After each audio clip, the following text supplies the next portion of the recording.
বর্তমান সময়ে আমাদের অনেকের ফেসবুক আইডি হ্যাক হয়ে যাচ্ছে। এখন কিভাবে আপনি আপনার ফেসবুক আইডি হ্যাক থেকে সম্পূর্ণ সুরক্ষিত রাখবেন? কারণ আপনার ছোট্ট একটি ভুলের কারণে আপনার শখের ফেসবুক আইডি আপনি চিরতরে হারিয়ে ফেলতে পারেন। এখন ফার্স্ট হচ্ছে দেখেন, আপনি যদি একটা ফেসবুক আইডি খোলার পর ফেসবুকে স্ট্রং পাসওয়ার্ড ইউজ না করেন। কারণ দেখেন, আমরা অনেকে আছি, আমরা নিজের নাম দিয়ে দিই বা 1 2 3 এরকম কিছু সংখ্যা দিয়ে দিই বা কিছু লেটার দিয়ে দিই, এরকম করা যাবে না। কারণ দেখেন, একটা ফেসবুক অ্যাকাউন্টের পাসওয়ার্ডের উপর ভিত্তি করে কিন্তু ফেসবুক অ্যাকাউন্টটা সম্পূর্ণ নির্ভর করে। আপনি যদি ইজি পাসওয়ার্ড দেন তাহলে কিন্তু যে কেউ বা হ্যাকার খুব ইজিলি আপনার ফেসবুক অ্যাকাউন্টটা হ্যাক করে নিতে পারবে বা আপনার ফেসবুক অ্যাকাউন্টের অ্যাক্সেসটা নিতে পারবে। তাই অবশ্যই একটা ফেসবুক আইডির পাসওয়ার্ড দেওয়ার ক্ষেত্রে অবশ্যই capital letter, small letter, character, everything সব কিছু মিক্স করে একটি স্ট্রং পাসওয়ার্ড সেট করবেন। অ্যান্ড অবশ্যই যে পাসওয়ার্ডটি সেট করবেন ওই পাসওয়ার্ডটি যেন আপনার মনে থাকে ওইরকমভাবে একটা পাসওয়ার্ড দিবেন। অ্যান্ড সেকেন্ড হচ্ছে দেখেন, আমরা একটা ফেসবুক অ্যাকাউন্ট মনে হয় খুলতে পারলে হয়ে যায়, কোনোভাবে একটা ফেসবুক অ্যাকাউন্ট খুলি, দেন একটা সময় পর গিয়ে আমাদের শখের ফেসবুক আইডি আমরা হারিয়ে ফেলি। একটা ফেসবুক আইডি খোলার সময় অবশ্যই আপনার ফেসবুক আইডিতে একটা ইমেল অ্যাড্রেস অ্যাড করবেন। অ্যান্ড অনেকের ফেসবুক অ্যাকাউন্টে কিন্তু ইমেল অ্যাড্রেস অ্যাড করা নেই, একটা ফোন নাম্বার অ্যাড করা শুধুমাত্র।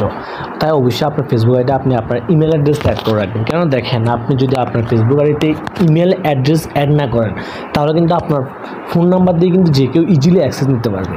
আর যখন আপনি আপনার ফেসবুক আইডি একটা ইমেল অ্যাড্রেস অ্যাড করে রাখবেন তখন কিন্তু আপনার ফেসবুক আইডির অ্যাক্সেস কেউ ইজিলি নিতে পারবে না, বা আপনার যদি ফেসবুক আইডি হ্যাকও হয়ে যায় তারপরেও কিন্তু আপনি আপনার অ্যাকাউন্টটা ব্যাক আনার জন্য ট্রাই করতে পারবেন, কারণ আপনার ফেসবুক আইডির সাথে একটা ইমেল অ্যাড্রেস অ্যাড করা আছে।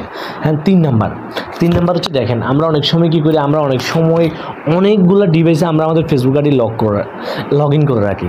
যেমন দেখেন, আপনি আপনার বন্ধুর মোবাইলে আপনি ফেসবুক আইডি লগ ইন করে রেখেছেন, বা আপনার কাজিন বা আপনার রিলেটিভদের ফোনও কিন্তু আপনি আপনার ফেসবুক আইডি লগ ইন করে রেখেছেন। এরকম যখন আপনি কয়েকটা ডিভাইসে লগ ইন করতে থাকবেন তখন কিন্তু ফেসবুক টিম বুঝবে যে না, আপনার ফেসবুক অ্যাকাউন্টে এরকম করে ইউজ হচ্ছে। তখন পরবর্তী সময় যদি হ্যাকার বা অন্য কোনো থার্ড পার্টি কেউ যদি আপনার অ্যাকাউন্টে লগ ইন করে তখন কিন্তু ফেসবুক আপনাকে নোটিফিকেশন দিবে না, বা ফেসবুক কিন্তু ভাববে যে আপনি এটা লগ ইন করতেছেন। তাই অবশ্যই আপনার ফেসবুক আইডি বেশি ডিভাইসে লগ ইন করবেন না। অ্যান্ড 4 নাম্বার যেটা মোস্ট ইম্পর্ট্যান্ট, সেটা হচ্ছে আমরা এই ভুলটা অনেকে করে থাকি। সেটা হচ্ছে কি, আমরা আমাদের ফেসবুক আইডি দিয়ে বিভিন্ন থার্ড পার্টি অ্যাপসে লগ ইন করি, বিভিন্ন থার্ড পার্টি ওয়েবসাইটে লগ ইন করি। কেন দেখবেন, অনেকগুলো ওয়েবসাইট বা অনেকগুলো অ্যাপসে অ্যাকাউন্ট করার সময় আমরা কন্টিনিউ উইথ ফেসবুক দিয়ে দিই। এরকম কখনও করা যাবে না। আপনি যদি এরকম কন্টিনিউ উইথ ফেসবুক দিয়ে দেন বা বিভিন্ন ওয়েবসাইট বা অ্যাপসে আপনার ফেসবুক আইডি লগ ইন করে দেন তাহলে কিন্তু ওই অ্যাপস বা ওয়েবসাইটের কোম্পানির মালিকরা কিন্তু আপনার ফেসবুক আইডির সম্পূর্ণ অ্যাক্সেস তাদের কাছে থাকবে। এবং অনেক সময় হয় কি, অনেক ফ্রড অ্যাপস বা ওয়েবসাইট আপনার কিন্তু অ্যাকাউন্টটা সম্পূর্ণ তাদের অ্যাক্সেসে নিয়ে যাবে। আপনি যখন লগ ইন করবেন তখন কিন্তু দেখবেন যে তারা আপনার অ্যাকাউন্টটা হ্যাক করে ফেলেছে। তাই অবশ্যই আপনার ফেসবুক আইডিতে কোনো একটা অ্যাপস বা ওয়েবসাইট লগ ইন করার আগে একটু চিন্তা করবেন, দেন ওই অ্যাপস বা ওয়েবসাইটে আপনার অ্যাকাউন্টটা লগ ইন করবেন। অ্যান্ড যেটা মোস্ট ইম্পর্ট্যান্ট বা যে ওয়ের মাধ্যমে বা যে পর্যায়ে ফেসবুক আইডি হ্যাক হয়েছে সেটা হচ্ছে লিঙ্কের মাধ্যম। আমরা অনেক সময় দেখি যে আমরা বিভিন্ন ব্রাউজারে গেলে বিভিন্ন নোটিফিকেশন আসে, বা আমাদের কাছে কেউ লিঙ্ক শেয়ার করে, বা অনেক লিঙ্ক আসে যে বলে যে আপনি এখানে ক্লিক করলে একটা আইফোন জিতছেন, বা আপনি বিদেশ যেতে পারবেন ফ্রিতে, বা আপনি এত লাখ টাকা জিতেছেন। তখন আমরা লোভের পরে আমরা ওই লিঙ্কে ক্লিক করি। ওই লিঙ্কে যখনই ক্লিক করি তখন দেখবেন যে ফেসবুকের মধ্যে একেবারে সেম ইন্টারফেস। তো তখন আমরা কী করি, আমরা ভাবছি না এটা ফেসবুকের রিয়েল হোম পেজ, তখন আমরা কি আমরা ফেসবুক আইডি লগ ইন করে ফেলি।